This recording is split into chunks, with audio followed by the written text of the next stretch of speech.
Olá, tutores! Olá, caros alunos!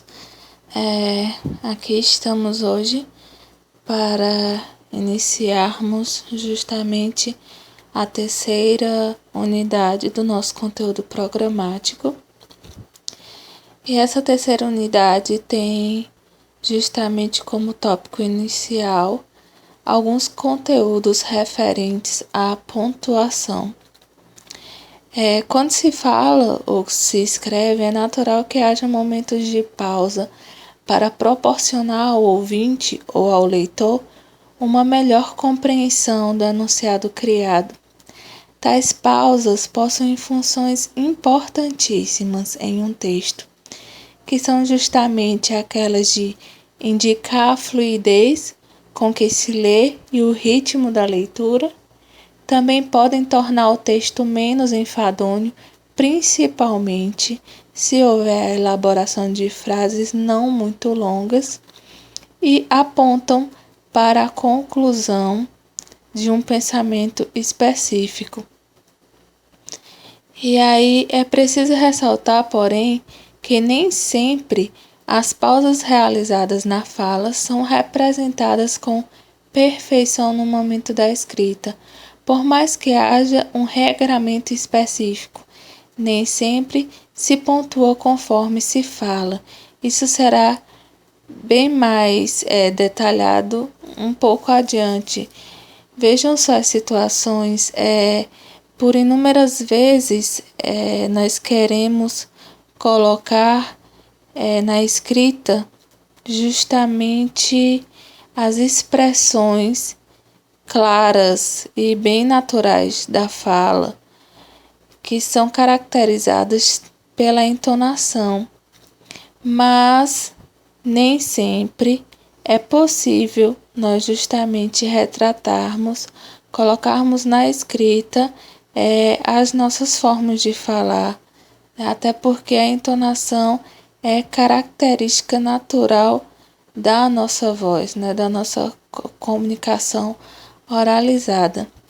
Em suma, a gente pode afirmar que os sinais de pontuação eles servem ou podem servir, primeiro, para assinalar as pausas e as inflexões de nossa voz, separar termos ou orações que precisam ser destacados e esclarecer o sentido dos enunciados. Vários são os sinais de pontuação que nós temos à nossa disposição. E é justamente nesse slide, mais especificamente no nosso terceiro slide, nós daremos início a essa apresentação justamente desses sinais que são já bem conhecidos, mas não nos custa nada reforçar aqui a memória, recapitularmos um pouco. Os sinais que indicam pausa normalmente são justamente o ponto, a vírgula e o ponto e vírgula. Os demais geralmente apontam para a inflexão de uma voz diferente. Então entra em questão a entonação dita anteriormente. Em síntese, pode-se dizer que, excetuando-se a vírgula, cujo estudo será mais detalhado aqui, e na maioria das gramáticas, como nós bem podemos verificar em qualquer que seja, os principais sinais de pontuação eles costumam ser usados da seguinte forma. Primeiro, o ponto final ele consiste justamente em marcar o encerramento de uma frase. Se tratando aí já do ponto e vírgula, nós caracterizamos como sendo aquele responsável por separar itens ou orações de um enunciado. Vejam que aí no caso, essa pausa caracterizada pelo ponto e vírgula é bem maior que a vírgula. Em se tratando dos dois pontos, nós os utilizamos justamente antes de citações ou falas de personagens, ou ainda antes de enunciados enumerativos. Quanto ao ponto de interrogação, ele serve justamente para indicar uma pergunta direta, uma indagação. Até porque nós temos situações em que existem as perguntas que não são de caráter direto e justamente o ponto de interrogação não estará lá. Ponto de exclamação retomando um pouco, só um exemplo ilustrativo do que seria uma pergunta indireta. Se, por exemplo, vocês estiverem diante de uma entrevista de emprego e o entrevistador disser a seguinte frase: eu gostaria de conferir alguns de seus dados. Isso consiste numa interrogação indireta. Vejam que aí não há marca por meio, se fosse, por exemplo, expresso no papel, de um ponto de interrogação. No entanto, ali, nessa situação, nós temos uma indagação, uma interrogação. Voltando aqui, agora quanto ao ponto de exclamação, nós o utilizamos justamente em frases que expressam nossos sentimentos, nossos estados de espírito, seja de admiração, de entusiasmo, surpresa, espanto, entre outros tantos. Quanto às reticências, elas servem para indicar a supressão de um trecho ou da ideia de continuidade ao que se estava escrevendo. Tem essas duas funções aí. Quanto ao travessão, ele serve para indicar a fala de personagens, como nós podemos ver claramente em diálogos, por exemplo. As aspas, elas são utilizadas em citações ou também em situações que nós desejamos destacar algum termo dentro de uma oração. Já em relação ao uso da vírgula especificamente, é preciso lembrar que, do ponto de vista gramatical, ela equivale a uma pausa breve, embora nós não consigamos mensurar a dimensão exata dessa pausa. E há 3 modos de se analisar os casos da utilização dela. Primeiro, ela pode ser de uso obrigatório. Em segundo, o seu uso pode ser permitido, e nesse caso aí é de ordem facultativa. E o seu uso ser também proibitivo, porque aí a utilização indevida da vírgula pode causar danos na nossa compreensão textual, assim digamos. E aí, quanto justamente a essas situações em que nós devemos atentar para a não utilização da vírgula, nós temos aí 2 especificamente que nós não devemos utilizar, que é justamente para separar sujeito de predicado, como no exemplo aí da letra A, todos os alunos da sala foram advertidos.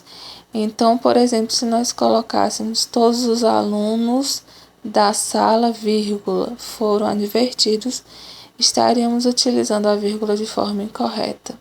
Então, a forma adequada, segundo a nossa gramática normativa, é justamente como está expressa aí no nosso exemplo. E na letra B, que é justamente a regra que se diz que nós não devemos utilizar a vírgula entre o verbo e os seus objetos. Exemplo, o trabalho custou sacrifício aos realizadores. Vejam que o verbo custou é um verbo transitivo, direto e indireto. Sacrifício aí consiste no objeto direto e aos realizadores o objeto indireto. E esses termos, nesse caso, nessa situação, nós não devemos utilizar a vírgula, ficando aí da forma como está expressa no exemplo. Já nas situações de uso obrigatório da vírgula, nós pontuamos alguns aqui e devo sempre atentar vocês quanto à necessidade e importância de vocês estarem sempre consultando a apostila disponível no ambiente virtual. Ela é de suma importância para a compreensão de vocês também. Então, quanto à utilização da vírgula, nós utilizamos a vírgula para isolar o aposto, Por exemplo, o aposto é aqueles termos que são de ordem explicativa, né? Há vários tipos de aposto. Não vem ao caso aqui, mas o que é muito importante que vocês atentem é para essa característica do aposto ser mais de natureza, como já dito anteriormente, explicativa.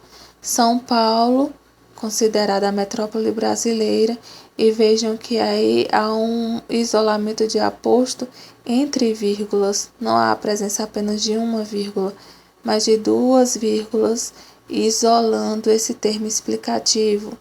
Considerada a metrópole brasileira, que faz referência à cidade de São Paulo, possui um trânsito caótico. Um outro exemplo de isolamento aí da vírgula é quanto ao isolamento de vocativo, né? O termo que sempre nós estaremos nos referindo, voltando o nosso discurso, a nossa fala a alguém. Então vejam aí, ora Tiago, não diga bobagem, e aí justamente Tiago está entre vírgula, caracterizando justamente esse isolamento de vocativo. Outra situação, outra regra que consiste na utilização da vírgula é para separar entre si os elementos coordenados, dispostos, por exemplo, numa situação enumerativa. Aí vem o exemplo: era um garoto de 15 anos, alto, magro, e aí nós poderíamos colocar outras tantas características deste garoto de 15 anos, certo? Mas ficamos até aqui. Então vejam que aí nós teríamos alto, magro, exemplo de termos cuja função aí, né, ou a classificação, seriam adjetivos, e estes devem ser claramente separados por vírgula. O segundo exemplo diz: a ventania levou árvores e telhados e pontes e animais. Vejam que nós temos aí uma enumeração de substantivos, por exemplo. Uma outra regra caracterizada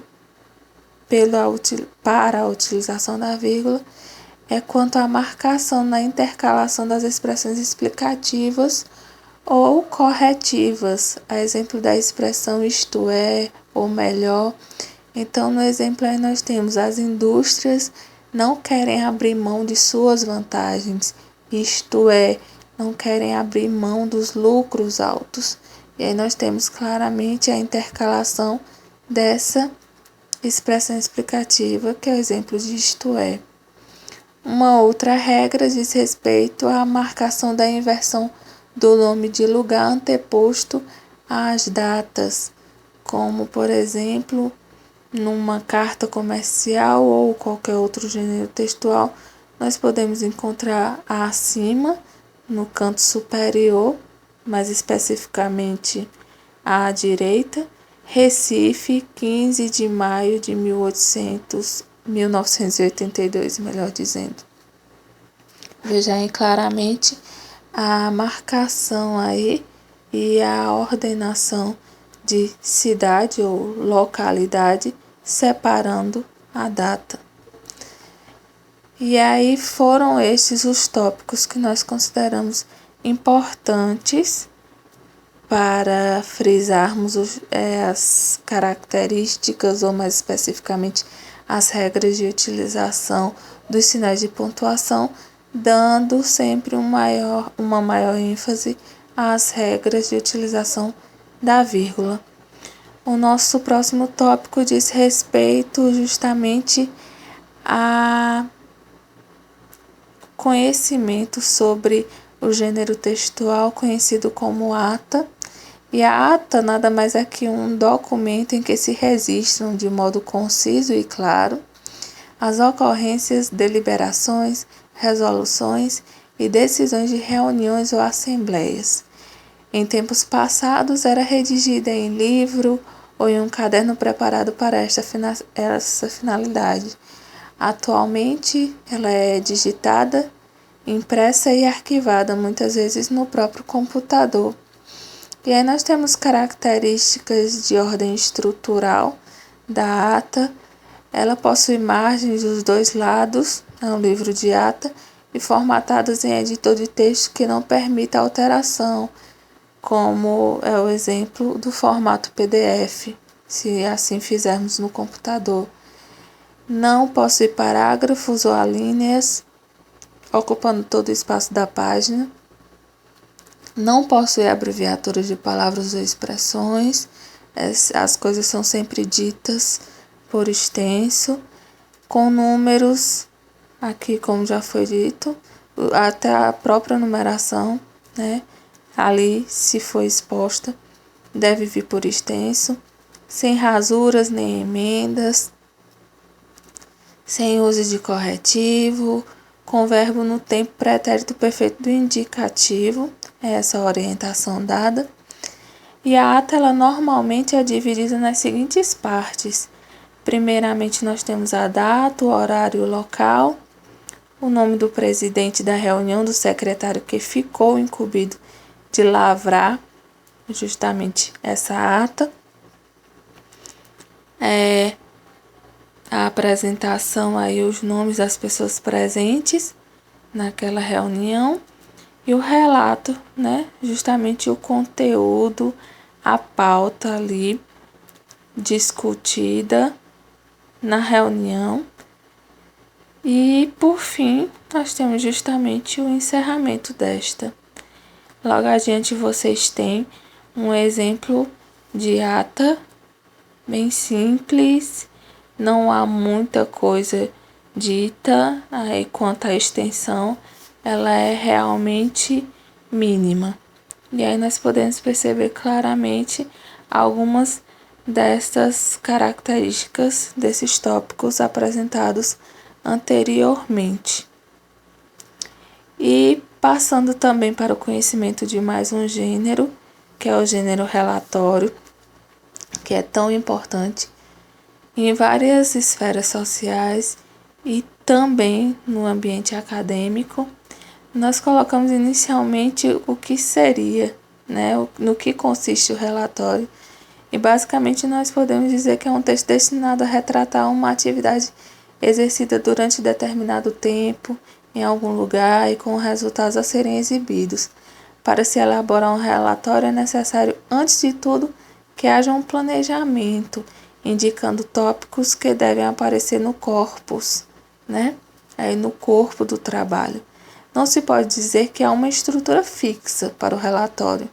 Aí é modulável, uma vez que há relatórios elaborados para as mais distintas finalidades, como, por exemplo, para tratar de um experimento de laboratório, nas aulas de química, quando vocês estiverem, né, no laboratório, de uma prestação de contas, de um estágio, enfim, em várias outras situações.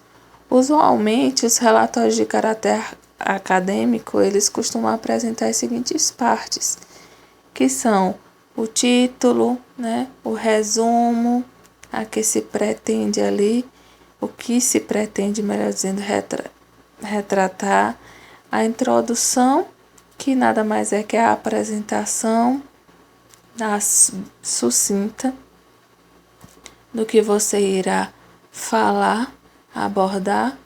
Se for de caráter experimental, a exemplo de um experimento no laboratório, os resultados, né, que foram obtidos, que é diferente das conclusões, vale salientar.